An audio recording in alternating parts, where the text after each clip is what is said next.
Good evening po mga PO viewer. Ayan, ako po si Justin Dizon. Welcome po dito sa ating bagong news program. Ito po ang POV at kayo po ay nakatutok.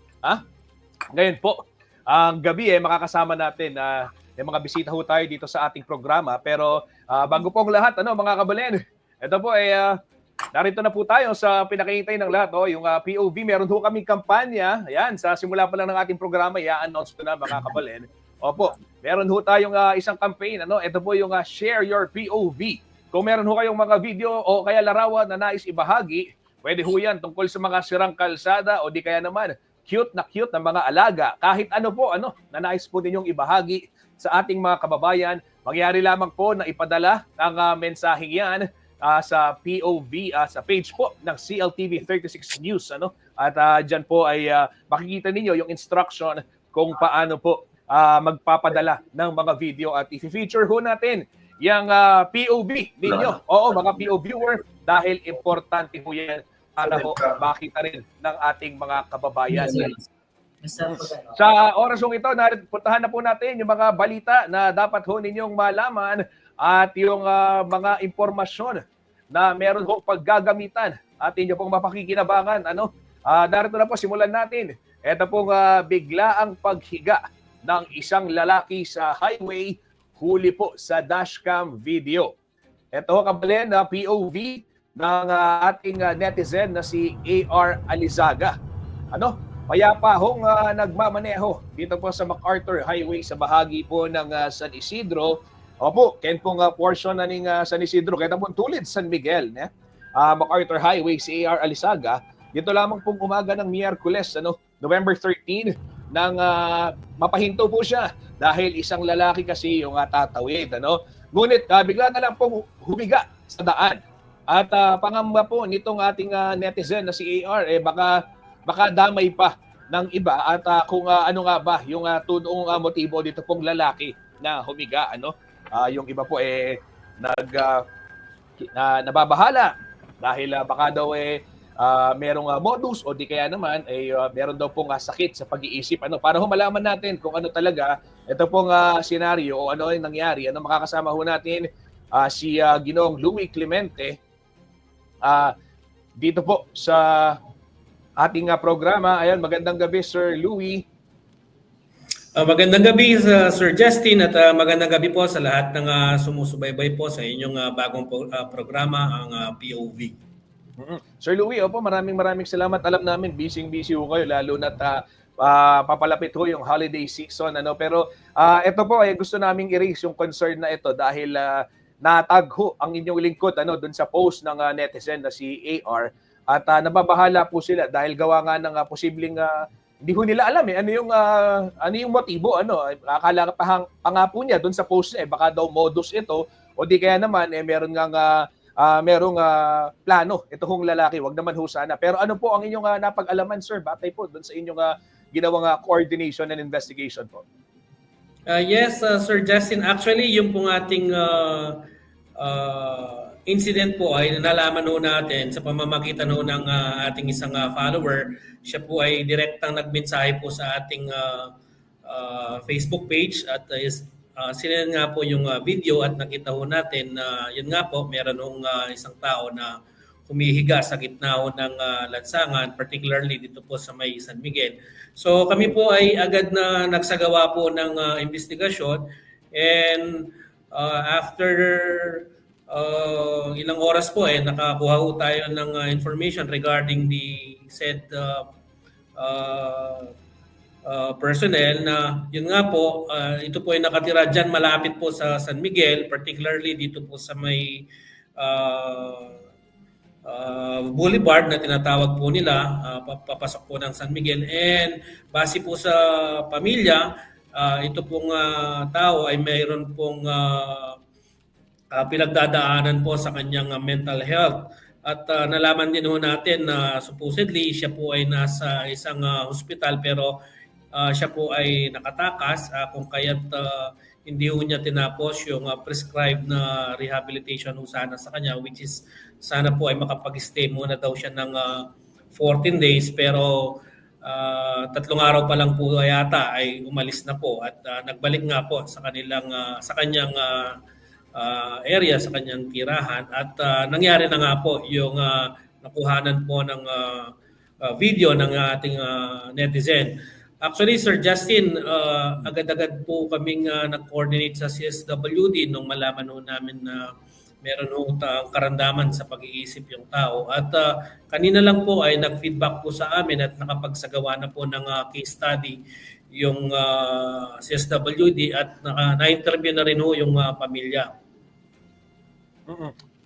Opo. Sir Louie, kumusta ho yung atong kalagayan na ho kanya ngayon, ano? At ano ho yung tulong na may aabot ho ng city government as far as ito pong case study nga na ginawa. Doon sa update lang ho nila sa inyo. Actually, nung nagpunta ho yung ating personnel, yung pong isang miyembro ho ng pamilya ay nagsabi ho na kung po pwede ho sana ay maidala ho sa isang mental health institution, particularly ang sinabi ho nila yung sa may Maribeles. So, yun po, nag-relay po tayo sa ating CSWD at kanina nga po ay nagsagawa ng case study. Malalaman ho natin yan in the coming days kung talagang kinakailangan ho siyang maidala nga ho sa isang mental facility.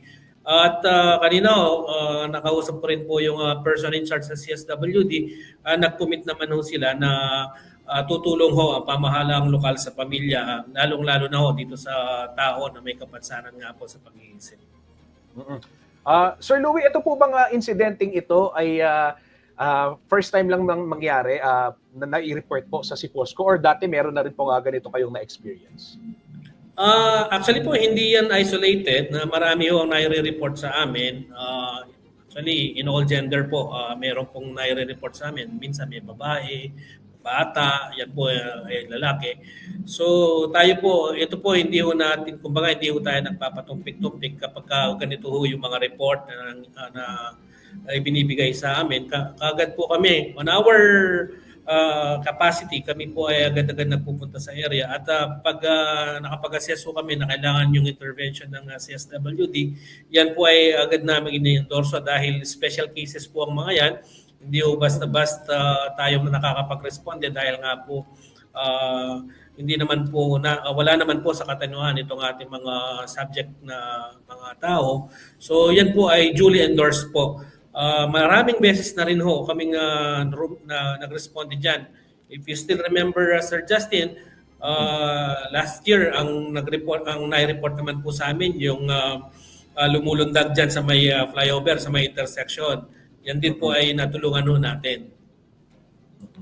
Opo, ayan. Magandang balita naman, Sir Louie, na itong mga ganitong concern na nare-raise ho sa ating mga otoridad, at sa mga nanonood ho, kung meron ho kayong kakilala, di kaya naman kayo mismo may personal hong pinagdadaanan, mangyaring lumapit ho kayo sa mga eksperto at mamaya po i-share ng CLTV 36 news page yung mga pwede ho ninyong tawagang numero. Actually ngayon pwede kong hingin, pakisend sa akin yung mga hotline ng National Center for Mental Health, Arlene, at para ma-flash natin dito sa ating programa. Sir Louie, sasamantalahin ko na ho yung pagkakataon na kausap namin kayo. Hihingi po kami ng update dahil ito hong nabalitaan natin, itong pakikipagpulong po ng city government sa pangunguna ho ni Mayor Vilma Caluwag sa mga tauhan po ng DPWH. Ano po yung latest update na dito ho sa mga ginagawang kalsada, marami na ho yung umaaray din sa traffic situation sa syudad. So, ano na ho yung pwede nating asahan, sir?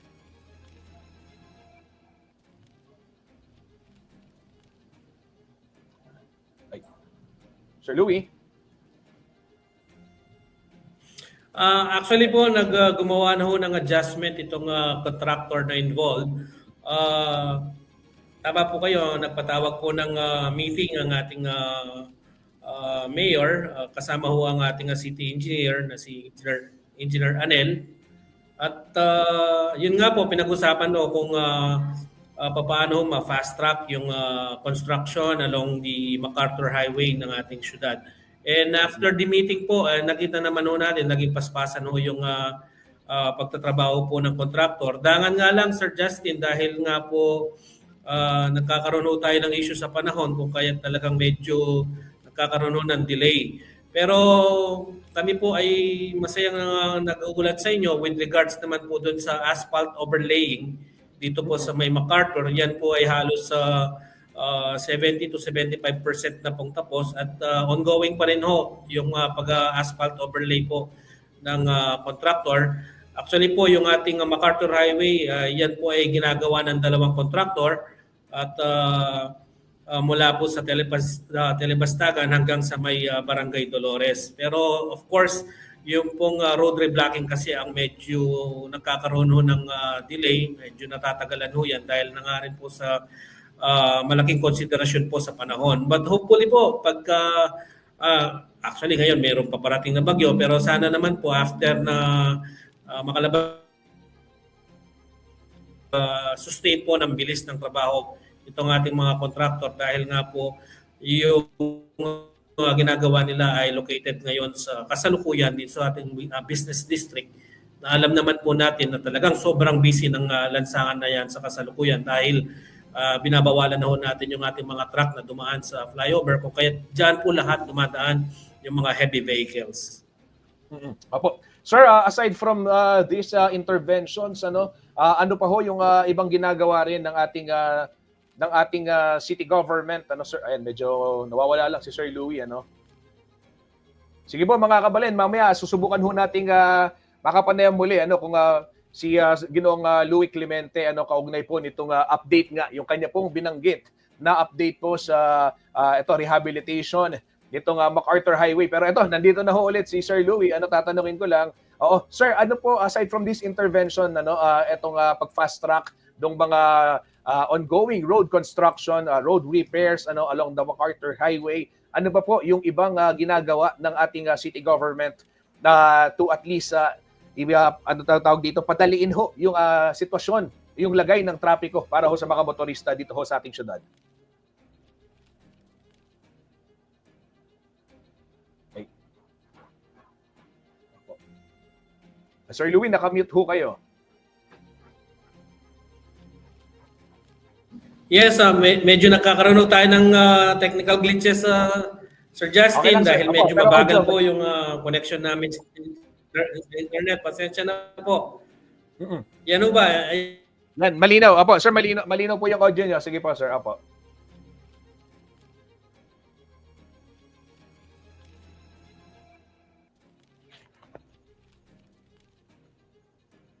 Okay, kabalin, subukan ho nating balikan ano mamaya si Ginoong Louie Clemente, pero at least malinaw ho yung kanyang naibigay na update ano kaugnay ho nitong ating sinasabi nga kanina, ito pong lalaki na ika nga bigla pong tumawid sa kahabaan po ng MacArthur Highway. Ayun, para ho maging malinaw na rin ano doon sa nag-post doon sa ating kabalin, dahil nababahala din ho sila kung ano nga ba yung totoong nangyayari. Ito po ayon ho sa Siposco meron pong mental illness. Ito pong lalaki at kanila na pong na-coordinate ano diyan po sa CSWDO para ho magawan ng intervention ano at matulungan po at nag-case profiling na po sila, nag-case study na daw po at para sa gayon matiyak nga na maibibigay yung tulong na dapat pong maiabot. Pagdating naman ho doon sa mga ginagawang kalsada, ito po sinisikap po ng DPWH ayon ho kay Ginoong Clemente na sa lalong madaling panahon ika nga mabuksan na o matapos na. Particular po itong stretch ano na nasa Barangay Dolores hanggang yung mga sakop po ng MacArthur Highway, yung business district o yung business area po ng Ciudad San Fernando. At syempre yung pong timeline na binigay ay itong pong weekend ano November 15. So yan po yung ating aabangan. Dumako naman ho tayo sa ibang balita mga PO viewer. Opo. Ito po ay aabot sa 106 na LGU dito po sa Central Luzon ang tumanggap ng Seal of Good Local Governance. Inilabas na po ng Department of the Interior and Local Government, DILG Region 3, ito pong listahan ng mahigit 100 LGU sa Central Luzon na napili pong tumanggap nitong ang seal o 2024 Seal of Local Good Governance. Kabilang po sa mga makatatanggap ng nasabing award ang mga bayan at syudad sa Pampanga, partikular ho itong bayan ng Apalit. Ayan, congratulations. Arayat, congrats. Bacolor, Candaba, Florida Blanca, Guagua, Lubao, Mabalacat City, Magalang, Mexico, Binalin, City of San Fernando, San Luis, Sasmuan, Santa Ana, at ang bayan ho ng Santo Tomas. Kasama rin ho sa mga pararangalan yung ilang mga bayan din na sa katabing probinsya ng Pampanga. Diyan ho sa may Tarlac, Zambales, Aurora, Nueva Ecija, Bataan at sa Bulacan. At mga kabalen, kinilala rin ho o bilang highly urbanized cities o sa mga highly urbanized cities, yun pong syudad ng Angeles at Olongapo City. Ayan. Lima naman po sa 41 probinsyang ang napiling parangalan ang nagmula sa Central Luzon. Iginawad ito sa mga LGU na ginagawad po. Ito pong Seal of Good Local Governance sa mga LGU na nagpapakita ho ng kahusayan sa pamamahala at serbisyo publiko. Ito po mga kabalen, balik ho tayo dun sa ating pinag-usapan na nandito po on the line ulit si Sir Louie Clemente. Ayan, para mapag-usapan ho natin yung update dun sa mga kalsada. Oo, yan. Sir Louie, ito po, balikan ko lang kanina yung tanong ko tungkol po sa mga iba pang intervention ng atin pong city government upang sa gayon maisaayos ho yung traffic situation dito po sa syudad ng San Fernando. Yes, pasensya na po at nagkaroon na po tayo ng disruption kanina.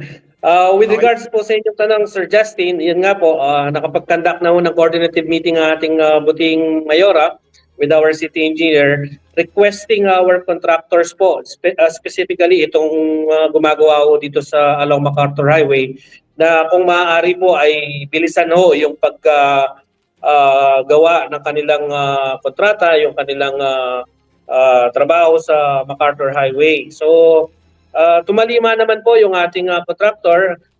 Actually,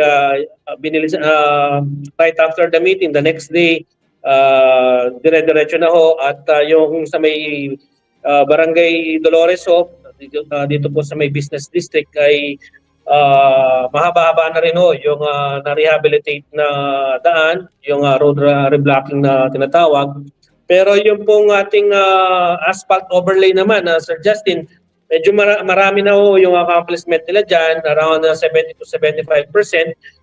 Pakunti na lang po ang dapat pang ma-asphaltuhan along MacArthur Highway. And gabi-gabi naman ho, basta't hindi naman ho umulan, nagtatrabaho yung ating contractor. Actually ho kasi itong trabaho mula ho sa Telebastagan hanggang sa may Barangay Dolores, Sir Justin, yan po ay abutin ho ng hanggang 2025 bago talaga matapos. Kasama ho kasi sa proyekto yung pong road rehabilitation dito sa ating mga area na kung saan po ay laging nagkakaroon ng flash flood. Ibig sabihin ho yan, Sir Justin, yung kung may mga gagawin din ho silang drainages along MacArthur Highway para ho maibsan yung flash flood na nararanasan natin, lalong-lalo na ho kapag rainy season.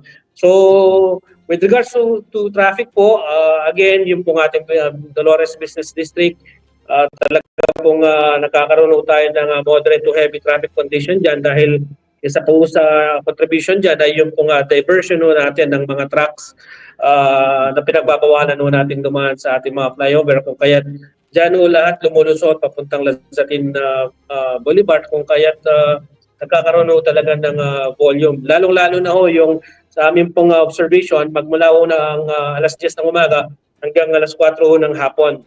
Medyo challenging ho yung traffic management na nangyayari dyan, especially during the weekdays. Opo. Sir, pero dito ho, dun sa yung ating pagbabantay, yung diversion nitong mga truck, Naalala kasi natin nung mga nakaraan, lagi ho kayo may mga nahuhuli. Sa ngayon ho ba, sir, compliant na itong ating mga truck drivers pagdating ho doon sa hindi pagpasok o hindi pagdaan sa ating flyover po, sir? Yes, Sir Justin, with regards sa flyover po natin, definitely hindi na wala na hong nakakapasok dahil gumawa ho tayo ng intervention dyan na kung saan po yung sukat ho ng SUV at saka sedan lang ang po pwedeng pumasok. Kapag nagpumilit ang isang truck driver dyan o kaya yung pong bus driver, sigurado mababangga ho nila yung ating mga inilagay na barriers dyan. At automatiko, yan ay infraction po, traffic infraction at pwede ho silang mahuli. So definitely wala na hong nakakadaan ngayon dahil siyempre it is our utmost concern yung safety ho ng publiko. Bagamat sabi nga ho nila, something has got to give, medyo nasasakripisyo yung traffic naman ho natin dito sa may Barangay Dolores Business District. Apo. Sir Louie, tanong ko lang, ito pong pinag-usapan din natin na particular dyan sa area na yan, yung mga nag-U-turn dito ho sa Jasa naman, nagiging, lalo na yung mga mahabang truck, ay nagiging cause din ho ng traffic, lalo na doon sa mga nanggagaling ho ng NLEX interchange. I'm sure pinag-aaralan na ho ng inyong tanggapan kung paano pa mas higit na i-improve itong situation. Pero ano na ho yung inabot, sir, ng inyo pong pagpaplano po dyan at paghahanap po ng solusyon? Yes po. Actually, yung pong paggamit po ng ating mga U-turn slots along Jose Abad Santos Avenue, they are covered by an ordinance, a specific ordinance po dyan na talagang, kung di ako nagkakamali, ang PUJ at saka po yung truck, doon lang po sila doon sa second U-turn dapat talaga. Okay? So, but siyempre dahil matagal na ho nagawa yung ordinansa natin at nakita ho natin yung substantial increase in the volume of vehicles, especially along Jasa.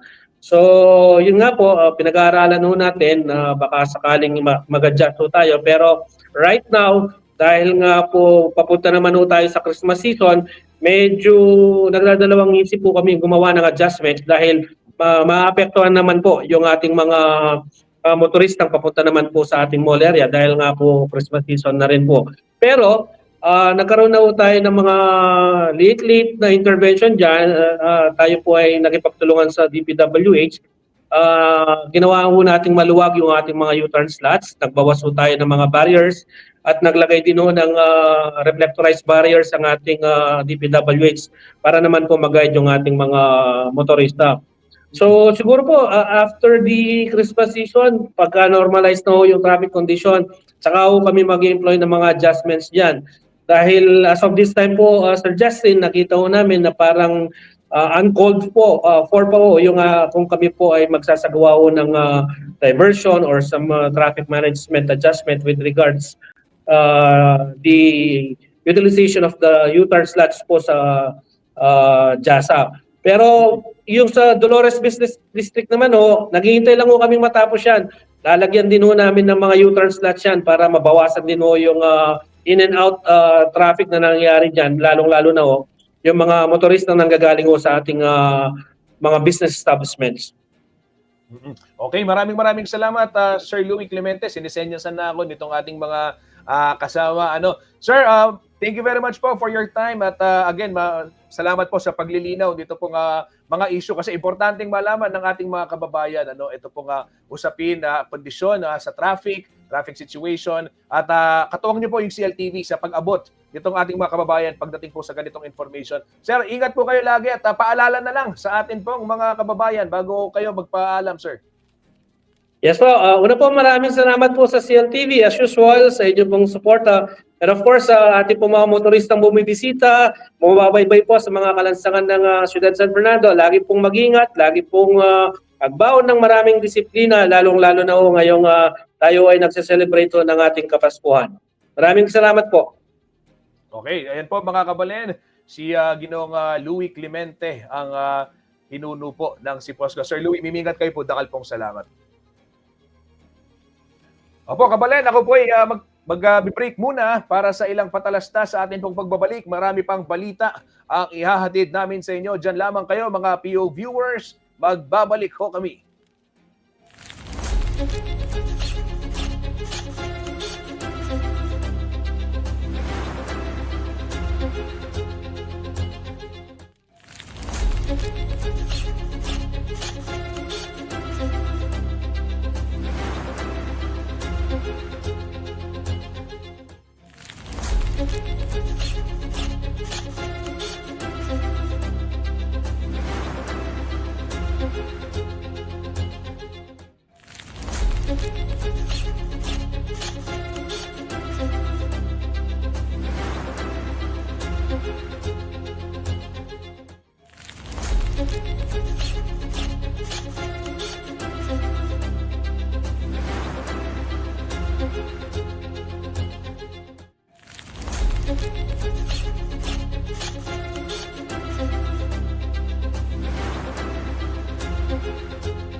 Sa edad na 61, wala na raw tatanggap na employer kay S.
Nagbabalik po ang POV, ang inyo pong pinakabagong programa dito po sa CLTV 36. Ito mga kabalen, tuloy-tuloy ho ang ating paghahatid ng balita. Ito po, good news naman ho tayo. Bumaba po ang singil ng San Fernando Electric Light and Power Company o SFELAPCO para po sa buwan ng Nobyembre. Ayan, good news. 9 pesos and 77 centavos po ang presyo per kilowatt hour. Ito po yung kinokolekta nilang overall electricity rate na may generation charge po na 4 pesos and 96 centavos per kilowatt hour. Mas mababa po ito doon sa dating singil noong October, na 10 pesos and 58 centavos. Yan po ang latest update mula po sa SFELAPCO. Samantala, tumungo naman ho tayo sa iba pang balita. Tumungo, dumako. Ayan, dahil ito na ho mga kabalin. Ito po, dumako na ho tayo sa iba pang mga balita. Ito po sa siyudad ho ng San Fernando bilang patunay daw ng proyekto na nagsusulong ng inclusivity. Ito po ay binigyan ng trabaho o hanap buhay itong ilang mga senior citizen at mga PWD dyan ho sa siyudad ng San Fernando, Pampanga. Yan po ang balitang ihahatid sa atin ni Liana Canilao. Fernando, Pampanga sa pangunguna ng City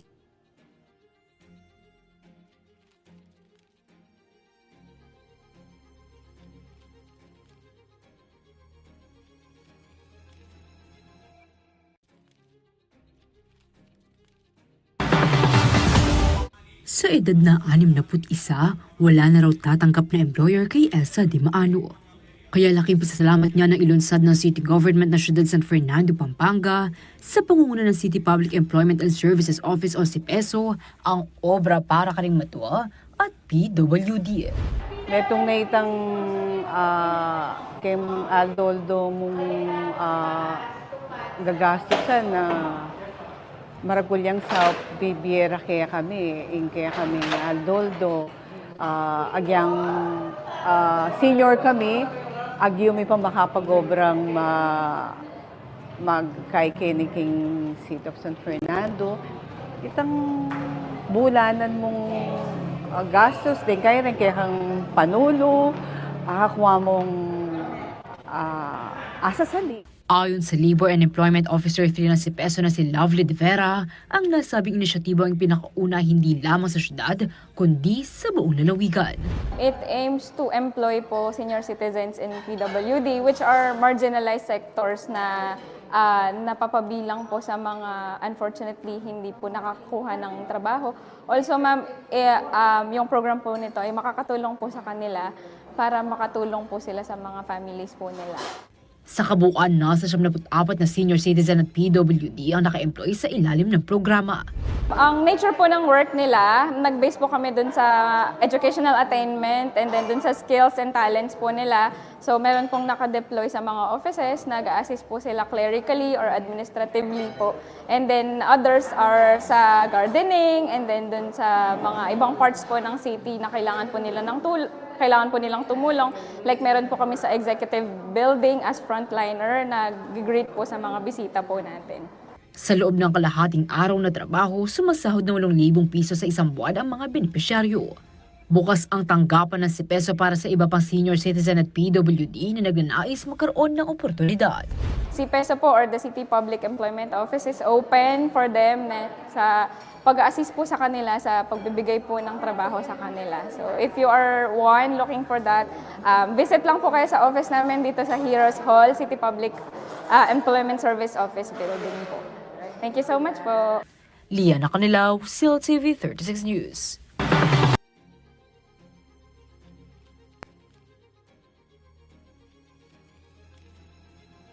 Ito ho mga kabalen, sa iba naman hong mga balita, natapos na po ng Department of Public Works and Highways o DPWH Pampanga 2nd District Engineering Office ang rehabilitasyon po ng 6 na elementary school buildings sa bayan ng Lubao at Florida Blanca na napinsala po ng nakalipas na bagyo.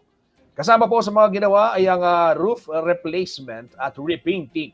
Ito po ay sa mga paaralang Remedios, San Miguel, Bangkal Sinubli, San Roque Arbol sa Lubao at Anon at Santo Rosario naman dyan ho sa Florida Blanca. Nagkakahalaga po ng 15.5 million pesos ang proyekto na nagmula po sa Quick Response Fund na nasa ilalim po ng 2024 national budget para sa calamity damaged school buildings. Yan po kabalen ang latest naman sa mga proyekto po ng DPWH dito sa Pampanga. Sa iba hong balita mga PO viewer, nasungkit ho ng robotics team ng Pampanga State Agricultural University o PSAU. Ito pong iba't ibang award sa Philippine VEX Robotics Competition, VEXU Qualifying Tournament na ginanap po sa Makati High School nitong Miyerkules, November 13. At tinanghal po ang grupo bilang Robot Skills Champion, Tournament Finalist at third placer sa VEX World Skills Rankings. Kabila ho sa mga lumahok sina Nat Wen Salvador, Iver Richardson Arias, Jerby Tanglao, Emelito Angeles II, Frigian Moreno, Cyrene Gio Garcia at Clark Jem Ariola. Congratulations sa mga robotics team ng PSAU. Luwid kayo po, Kabalen. Magbe-break muna ho tayo sa ating pagbabalik. Mga balita naman po kaugnay ng nationwide simultaneous earthquake drill at ito pong mensahe ni PBBM sa mga miyembro ng media dyan ho sa nangyayaring KBP Top Level Management Conference. Yan at marami pang iba sa pagbabalik po ng POV.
Nagbabalik po ang POV, mga POV viewer. Ayan, welcome po ulit sa ating programa. Tuloy-tuloy ho itong ating paghahatid ng balita. Ito ho mga kabalen, hinihikayat po ng Philippine Institute of Volcanology and Seismology o DOST PHIVOLCS. Ito pong publiko na makiisa sa 2024 fourth quarter nationwide simultaneous earthquake drill o NSED na gaganapin po alas 2. Actually tapos na ho ito, ginawa na po ito kanina Pero banggitin ko lang pala itong iba't ibang mga hakbang. Ano bang dapat gawin sa paggagawa po dito pong earthquake drill? Ano yung mga dapat malaman? Ito po mga kabalen, yung response, evacuation, assembly, head count, at saka yung assess and address the effects, mga kabalen. So, ito po,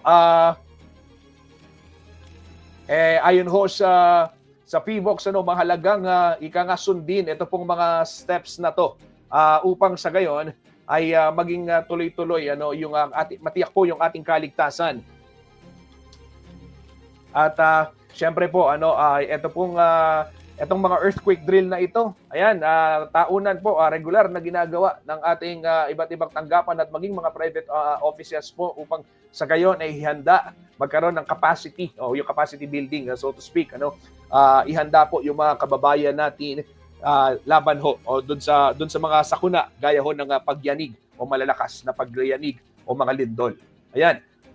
Dumako naman ho tayo sa iba pong balita. Ito binigyang diin po ni Pangulong Ferdinand Marcos Jr. ang halaga ng local media sa pagtitiyak ho ng demokrasya. Bisitang pandangal ho si PBBM sa nangyayari, ibig sabihin ongoing pa ho ito pong KBP top level management talks o KBP top level management conference diyan po sa may Tagaytay, kung saan kabilang din ho yung CLTV 36 sa Dumalo. Kasama ho ng CLTV syempre yung RW 95.1 at yung iba pa hong mga istasyon ng media sa iba't ibang bahagi po ng bansa.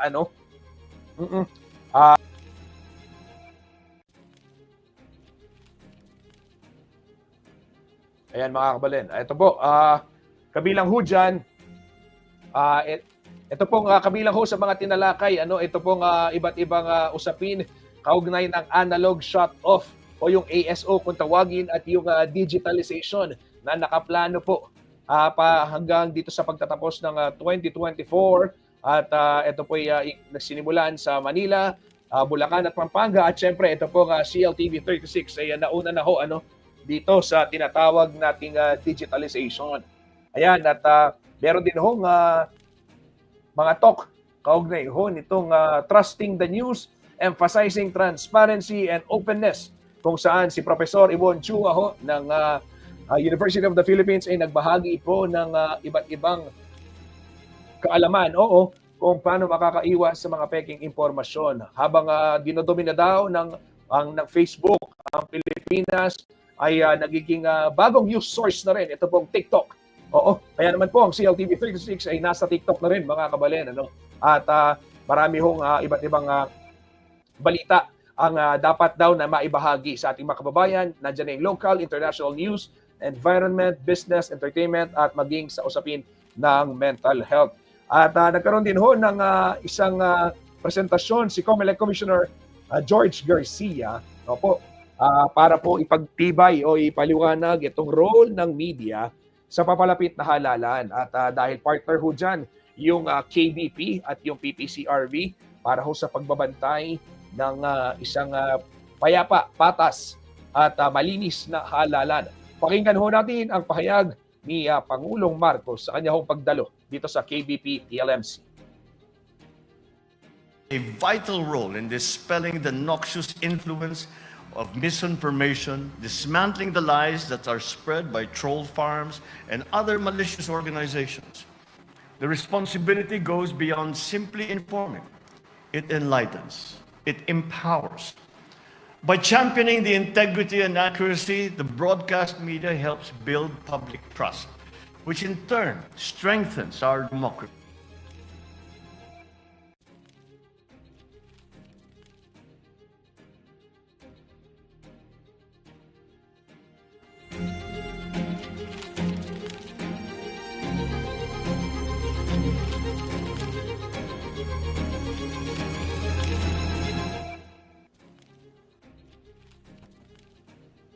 Ayun ho, kabalen. Narinig ho natin ang pahayag ni Pangulong Ferdinand Marcos kaugnay ho nitong tungkulin ng media para panatilihin po ang demokrasya. At marami pong balita sa pagbabalik ng POV. Mga POV viewer, wag ho kayong aalis.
Nagbabalik po ang POV, Kabalen. Ito po ang inyong programang POV at kayo po mga PO viewer at maraming salamat sa inyong pagtutok. Ito ho, may good news naman tayo bago tayo magtapos calling all sneakerheads. Opo, Kabalen, yung the Vans store will open at the ground level of SM City Clark at 10 a.m. This Friday, November 15. Ayan.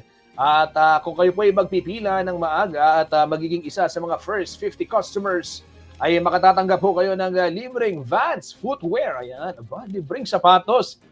Sana all, ayan, makapila nga tayo dyan, Jong, And maggumawa lang ho ng minimum purchase na 10,000. O, kailangan nyo lang po ng minimum purchase na 10,000 pesos para makapag-avail ng special offer. Ano pang hinihintay nyo mga kabalen, mga PO viewer? Ayan, syempre, yung Vans, lalong-lalo na yung mahilig sa mga skates. Yan po ang sapatos. Libre sa darating pong Biyernes. Bukas yan, 10 a.m., November 15, dyan po sa SM City Clark. Sa ibang balita naman ho tayo, Universe Organization ang official crown para po sa pageant ngayong taon. Tinawag po yung Corona na The Light of Infinity. Nagawa po ng Filipino homegrown jewelry brand na Jewelmer. Ito po, Kabalen, PO viewer, ang kauna-unahang Filipino-made crown para sa Miss Universe competition. Yan. Tampok ho dito ang Golden South Sea Pearl, ang national gem ng Pilipinas. Ay, kaganda namang corona niyan. Oo, kahuhusay ho talaga ng ating mga artists. Yan. Ito po yung corona na paglalabanan ng Miss Universe 2024. Samantala, para sa mga naghahanap po ng pangregalo ngayon pong holiday season, ito, makapamimili ka na, makakatulong ka pa dahil umabot po sa 114 micro, small, and medium enterprises o MSMEs o Agrarian Reform Beneficiary Organization o mga ARBOS ang sumali po dito sa trade fair na binuksan dyan sa Marquipol. Opo, ito po yung 7th Carp Trade Fair ng DTI Region 3. At umabot nga po sa 140 at galing ho yung mga produkto nila dyan ho sa iba't ibang probinsya gaya ho sa Aurora. Opo, siyempre Aurora 11 MSMEs ang nagpakitang gilas ho at nagbandila o nagpakita ng kanilang mga produkto At ito pong Bataan, galing ng Bataan 16 MSMEs, Bulacan o yung Tatak Bulakenyo 14 MSMEs, Nueva Ecija, Taas Noo, Novo Ecijano 22 MSMEs, Love Pampanga 26 po yung MSME at Natural Tarlac 15 at Zambales Finest 10 MSMEs po yung nandyan. So well represented mga karehiyon. Ito pong iba't ibang probinsya ng Central Luzon dito po sa 7th Carp Trade Fair ng DTI Region 3 sa Angeles City. Ito po, bago tayo magtapos, Kabalen, yung makakasama ho natin dito sa ating programa, si Mark Canlas. Opo, mga Kabalen, ito pong ating linear TV manager at TV station manager dito po sa CLTV para po pag-usapan itong nangyayaring KBP 50th Top Level Management Conference ongoing ngayon sa Tagaytay. Nandun ho sila, dun ho sa pagpunta ni Pangulong Marcos dyan ho sa Tagaytay kanina. Present din ho itong ating kasabahang si Mark William Canlas. Magandang, yan, pasok mo. Sige, Kuyang Z, pakipasok si Koyam. O yan, ako na. Yan, magandang gabi, Koyam. Ayan, welcome sa POV. Bumati ka muna dito sa ating mga PO viewer. Yes, kasamang Justin. Magandang gabi rin sa ating mga viewers sa CLTV 36. At tayo ngayon ay nandito sa Taal Vista Hotel sa Tagaytay City para mag-attend doon sa 50th KBP TLMC Conference or Top Level Management Conference. So, Kuya, napanood natin kanina, na-live natin sa ating news streaming itong pagdating ni PBBM. Kumusta yung sitwasyon dyan? kanina noong umaga nga ay bumisita nga po itong si Pangulong Bongbong Marcos sa ating conference kung saan kanyang muling in-emphasize yung partnership with the media in upholding nga yung democracy sa ating bansa. So he was very pleased and at the same time honored siya na he was invited by the KBB, by the organization, para may hayag nga na he is one with us para sa katotohanan, malayang pamamahayag at yung pagkikipaglaban nga sa misinformation, fake news at disinformation. So yun yung na-witness natin kanina when we attended the conference. And after naman nung kanyang speech, doon na nagkaroon din ng maraming talks and sessions para sa mga broadcast journalists to broaden their knowledge about various innovations ngayon sa ating industry, no? Especially sa TV broadcast. Yan. Kuya, na itong pahayag na ni PBBM, lalong-lalo na yung kanyang yung binabanggit mo nga kanina, ay yung pagsusulong ng democracy, yung pagkilala sa media, ano yung na-feel? Ano yung na-feel mo when the president was talking about this, lalong-lalo na yung mga polisiya niya na nabanggit niya, sinabi niya, yung PT foams, kailangan tutukan yung sitwasyon ng mga media, lalo na yung local media dahil importante rin yung kanilang tungkulin. Bilang miyembro ng local media, I'm sure marami kayong nandyan. Paano nyo tinanggap itong mga pahayag ng Pangulo? Oo. Nung una, nabigla rin kami in a way kasi I think for the past conferences ng KBP, nagpapadala lang ng representative si President Marcos.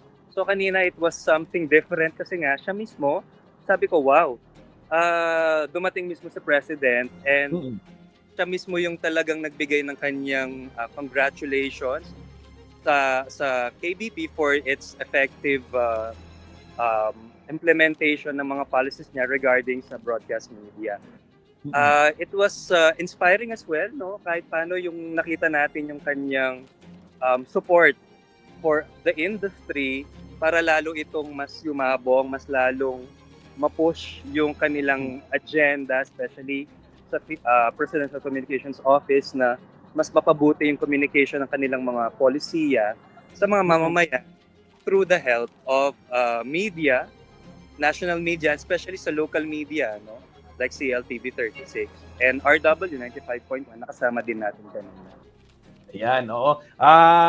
Kuya, magpapaalam na tayo dahil baka mag-OT ako baka hindi mo ako payagan. pero tatanungin na lang muna kita, ano yung etong pagsali ng CLTV, pagpunta ng CLTV sa tao ng Top Level Management Conference, lalong-lalo na itong tema ng itong pahayag ng Pangulo, yung tungkulin ng media para sa demokrasya, para sa pagbabantay, lalong-lalo na sa susunod na halalan. Ano yung aabangan ng ating mga PO viewer mula sa CLTV 36? Kaugnay nitong paggampan sa tungkulin na ito na binanggit nga ng Pangulong Marcos? Oo. After nung speech nga ni President Marcos, nagkaroon din ng session yung PPCRV and COMELEC kung saan they talked about the role of media nga this upcoming elections. And it was also announced na may partnership ang PPCRV with KBP sa monitoring ng mga results ng election. So, I think this is a good step towards dun sa gusto natin na honest and transparent election na through the help of the media and various organizations, ma-achieve ito sa 2025 election. At sa CLTV 36, ano yung mga dapat nilang tutukan sa mga darating pang mga panahon habang papalapit itong halalan, Kuya? So CLTV 36 naman, of course, we are preparing these various election programs. Right now, we are already airing sa So to Speak. Meron tayong special segment na Boto Mo, Kinabukasan Mo, where we talk about the upcoming local elections. And then later on, magiging platform din tayo for various government officials and yung mga aspirants na tatakbo, 'di ba? Mga re-electionists at aspirants, that they would be able to voice yung kanilang mga platforms of governance sa ating mga kababayan sa Pampanga and Central Luzon. And may mga na-feature din tayo ng mga aspirants through our program Totoong Buhay. So, lahat ng ito ginagawa natin para mas maging empowered at well-informed ang ating mga botante this coming 2025 election. Ayan, maraming salamat Mark William Canlas thank you Kuya at mag-iingat kayo diyan. Huwag ka nang mag-abala. Huwag mo na akong dalhan ng buko pie. Okay na 'yon, okay na, promise. Ingat at enjoy kayo diyan at syempre, yung mga learnings, I'm sure napakarami niyan pag-uwi mo, pag-pausapan pa natin, ibabahagi pa natin yung iba pang mga information sa ating mga kababayan. At uli, maraming salamat Kuya. Salamat Kamang Justin. Yan ho mga kabalen, si Mark William Canlas, ang ating pong TV station manager at present ho sila. Kasama ho yung iba ba nating mga magigiting na personnel po dito sa CLTV 36. Dyan po sa may top level management conference ng KBP at kanina, gaya nga ho ng nabanggit, nandun ho si Pangulong Bongbong Marcos at binigyang diin niya yung halaga ng local media sa pagpapanatili ho ng demokrasya at magpapaalam na ho ako mga kabalen. Maraming salamat po sa inyong pagsubaybay sa POV, Point of View. Ngayong araw po ay nakapagkatid tayo ng masusing pagtalakay sa mga karanasan at sa mga balitang dapat ho ninyong malaman, sa mga impormasyon na inyo pong impormasyon may paggagamitan dahil ito po yung sandigan ika nga ng demokrasya. At syempre, naalaman niyo rin ho yung karanasan itong ating mga kasamahan sa pagbabalita, gaya na lamang po ni Mark William Canlas na present ho ngayon dyan ho sa KBP. Kabalen, pagkita ho tayo bukas, parehong oras, para ho magbahagi ng ating mga POV. Ako po si Justin Dizon, ito po ang POV. Maraming salamat po.